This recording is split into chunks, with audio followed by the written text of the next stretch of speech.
Hello and welcome. In this video, we're going to talk about second order differential equations, and you are going to learn what second order differential equations are all about, how to recognize them. We're going to solve problems step by step. So let's get right into it.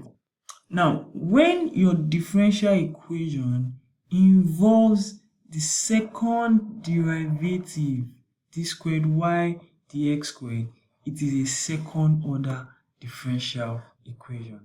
Very simple. Okay, so here we have an example of a second order differential equation. A d squared y dx squared plus b dy dx plus cy equals f of x. This is a second order differential equation. Now, when a d squared y dx squared plus b dy dx plus cy equals to 0, we call this an homogeneous second order ODE, an homogeneous second order differential equation. And this is a non-homogeneous because this is equal to 0 and this is equal to a function of x. So if we have something like exponential x or x squared or any function of x at all, right, it becomes a non-homogeneous second order differential equation. Now let's talk about the second order homogeneous differential equation. We can also rewrite it as ay prime prime plus by plus by prime plus cy equals 0. How do we approach second order homogeneous differential equations? The very first thing to do is to assume that the solution of this ODE is going to be equal to a exponential mx. And this has been proven mathematically, but I'm not going to go into the proving in this video. So just assume that the solution of this ODE was a exponential mx. When we differentiate, y prime becomes am exponential mx. When we differentiate again, y prime prime becomes am squared exponential mx. Now let's put these guys into this equation. Let's see what we're going to have. We have this, okay? So what we can do now is to divide through by what's common. We have a and exponential x mx common, right? All true. Okay, so divide this by a exponential mx, divide this by a exponential mx, divide this by a exponential mx. So what do we have left? What do we have left? What do we have left? We have a m squared, right, plus bm plus c equals to 0. Now we have converted our ODE into a quadratic equation. This equation is called the auxiliary equation, or some textbooks call it the characteristic equation. Okay, whenever you solve a quadratic equation, there are always 3 cases, right? The first case is that your answers can be real and distinct.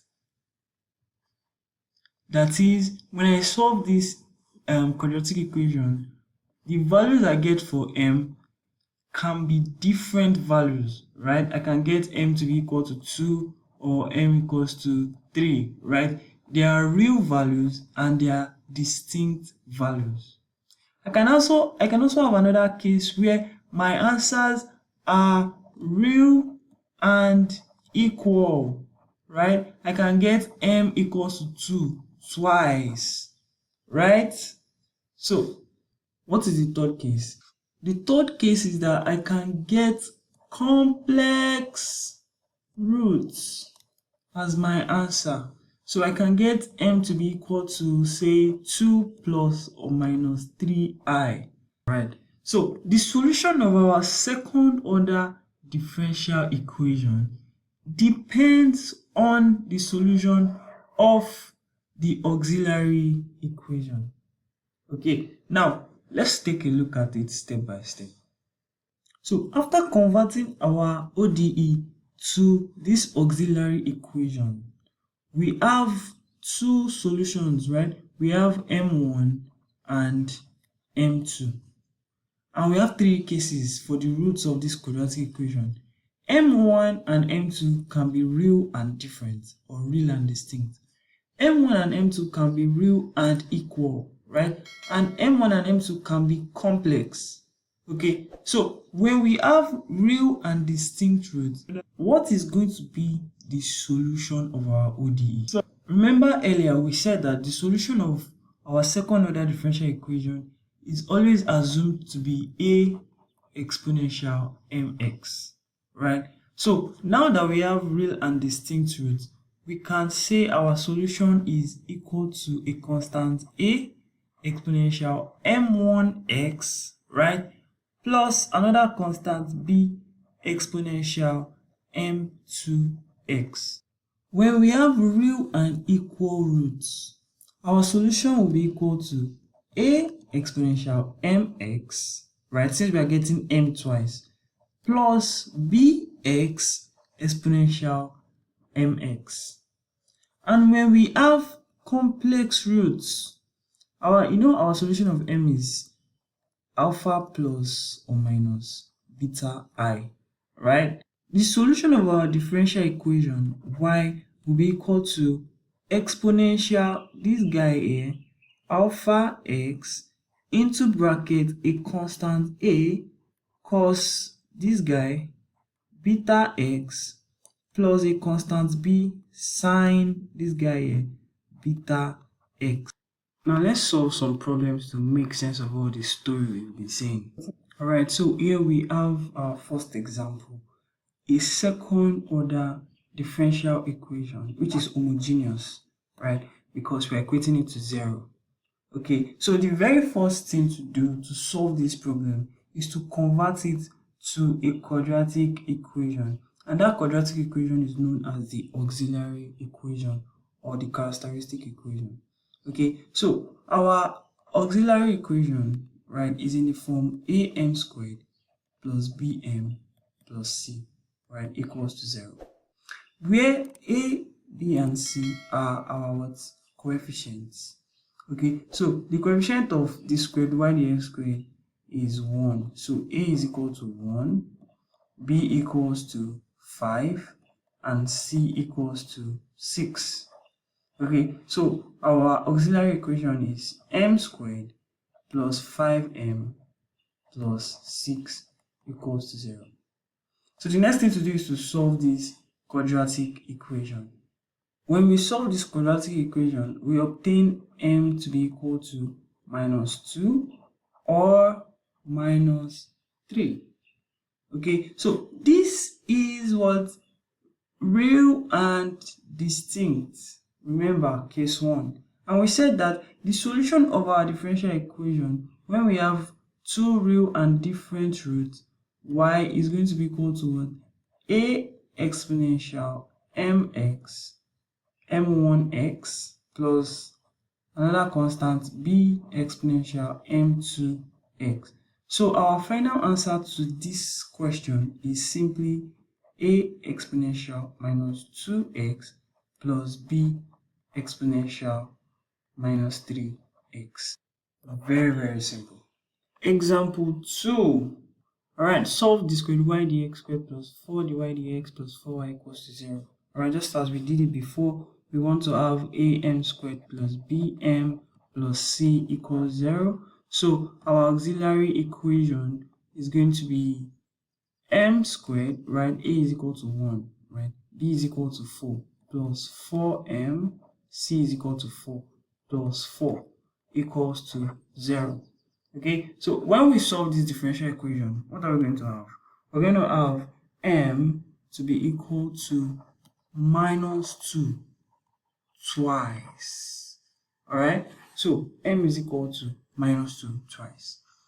So what do we do? What is the solution? The solution to the differential equation is simply a exponential mx plus bx exponential mx. Simple. So our solution is a exponential minus 2x plus bx exponential minus 2x. Very, very simple. Now let's move on to when we have complex roots. Okay, so just as we've been doing, right, we're going to convert this differential equation to a quadratic equation, and our auxiliary equation is going to be m squared, right, plus 4m plus 9, okay, equals to 0. Now let's solve this quadratic equation. When we solve this quadratic equation, we will discover that it is not factorizable, right? We cannot get real roots. Okay, so let's use the quadratic formula. We have minus 4 plus or minus square root of 4 squared, right? Minus 4 times 1 times 9 divided by 2, right? This is our m. And this is equal to minus 4 plus or minus square root of minus 20, right, divided by 2.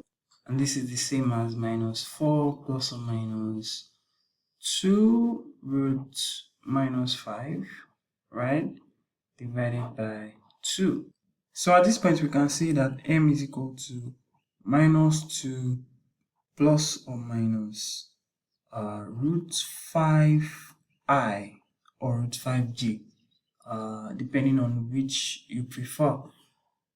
Now, what is the solution of our differential equation? Remember, we said when you have complex roots, you simply use this as your solution. Y equals exponential alpha x into a constant a cos beta x plus another constant b, right, sine beta x, where your alpha and your beta are this and this. This is alpha minus 2 and beta is root 5. So we simply substitute and we conclude that our solution y equals to exponential minus 2x into a constant a cos root 5x plus constant b sine root 5x.